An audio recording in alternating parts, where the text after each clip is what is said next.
ന്യായാധിപന്മാർ 18-ാം അധ്യായം 1 മുതൽ 6 വരെ തിരുവചനങ്ങൾ. ബറക്കുമോർ.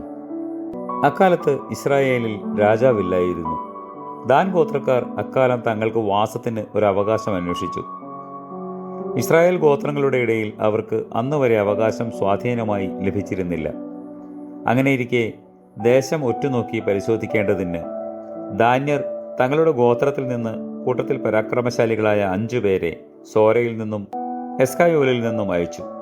അവരോട്, നിങ്ങൾ ചെന്ന് ദേശം ശോധന ചെയ്യുവിൻ എന്ന് പറഞ്ഞു.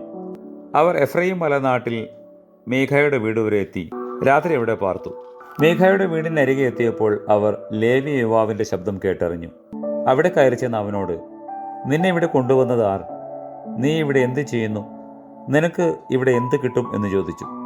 അവൻ അവരോട്, മീഖ എനിക്ക് ഇന്നത് ചെയ്തിരിക്കുന്നു. അവൻ എന്നെ ശമ്പളത്തിന് നിർത്തി. ഞാൻ അവൻ്റെ പുരോഹിതനാകുന്നു എന്ന് പറഞ്ഞു. അവർ അവനോട്, ഞങ്ങൾ പോകുന്ന യാത്ര ശുഭമാകുമോ എന്നറിയേണ്ടതിന് ദൈവത്തോട് ചോദിക്കണം എന്ന് പറഞ്ഞു. പുരോഹിതൻ അവരോട്, സമാധാനത്തോടെ പോകുവിൻ, നിങ്ങൾ പോകുന്ന യാത്ര കർത്താവിന് സമ്മതം തന്നെ എന്ന് പറഞ്ഞു. കർത്താവ് ദൈവവുമേ, നിന്റെ തിരുവിഷ്ടപ്രകാരം നടന്നിട്ടുള്ള പരിശുദ്ധന്മാരോടുകൂടെ എന്നേക്കും നിനക്ക് സ്തുതി പാടുവാൻ ഞങ്ങളെ യോഗ്യരാക്കണമേ.